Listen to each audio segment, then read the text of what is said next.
यह 60 के दशक के प्रारंभिक वर्ष की बात है।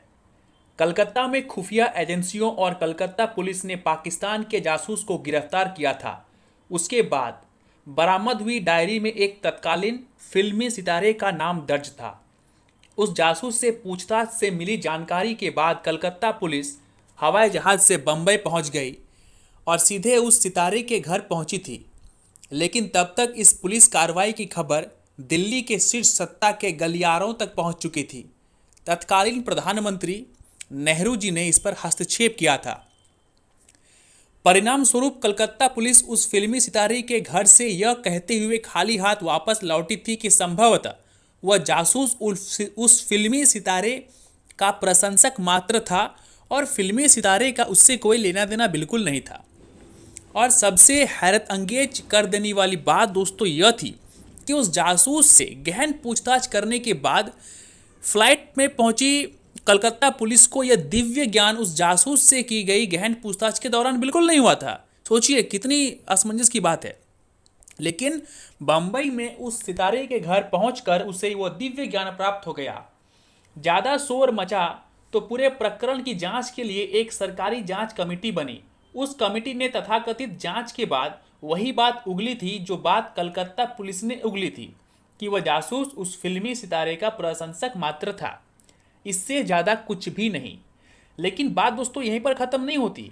1965 के भारत पाकिस्तान युद्ध के दौरान खुफिया एजेंसियों ने यानी रॉ प्लस इंटेलिजेंस ब्यूरो ने बंबई में पाकिस्तान से संपर्क वाले एक रेडियो ट्रांसमीटर के सिग्नल को पकड़ा था। ट्रांसमीटर तब बंबई में भी सक्रिय था और पाकिस्तान में भी।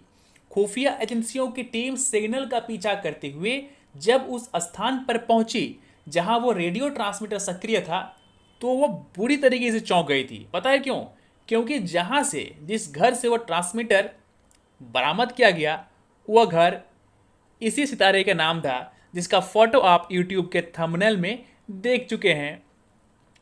इस बार भी सितारे पर दिल्ली मेहरबान हुई। रेडियो ट्रांसमीटर के विषय पर उस फिल्मी सितारे ने बहुत मासूम सफाई दी कि उसे पाकिस्तानी गाने सुनने का बहुत शौक है और क्योंकि भारत में सामान्य रेडियो पर पाकिस्तान रेडियो प्रतिबंधित है इसलिए उसने यह रेडियो ट्रांसमीटर अपने घर में रखा है ताकि पाकिस्तानी गाने सुनने का अपना शौक पूरा कर सके।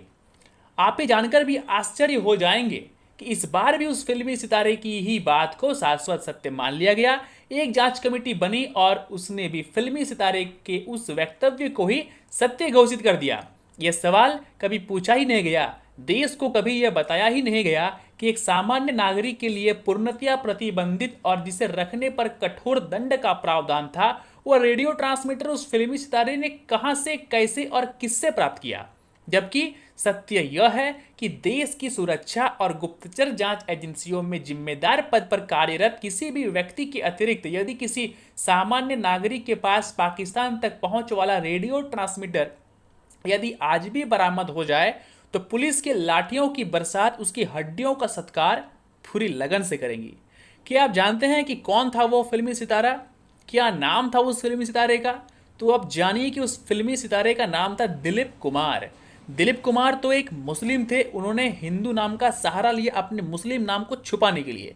वही दिलीप कुमार जिसने उसे मिले सर्वोच्च पाकिस्तानी अवार्ड को वापस करने से उस समय साफ मना कर दिया था जब कारगिल युद्ध में पाकिस्तानी सेना द्वारा की गई भारतीय सेना के सैकड़ों सैनिकों की हत्याओं के विरोध में उस फिल्मी सितारे से मांग की गई थी कि वो पाकिस्तानी अवार्ड को भारतीय विरोध के प्रतीक के रूप में वापस कर दे।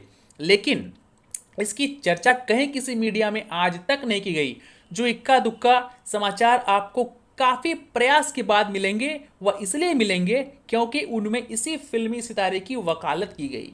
प्रश्नों के कटघरे में नहीं खड़ा किया गया ऐसे लोगों को, इसलिए हमेशा हम लोगों के साथ धोखा हुआ है।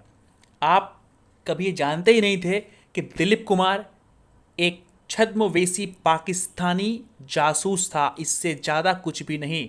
भारतीय बॉलीवुड सितारों में सबसे अव्वल दर्जे में उनका नाम आता है। और सोचिए, भारत में रहकर, बॉलीवुड में रहकर उन्होंने पाकिस्तान के लिए काम किया। कितने सारे प्रमाण हैं, इससे ज़्यादा प्रमाण कोई आपको और दे ही नहीं सकता। इन सब चीज़ों के बारे में हमें नहीं पता क्योंकि हम रिसर्च नहीं करते।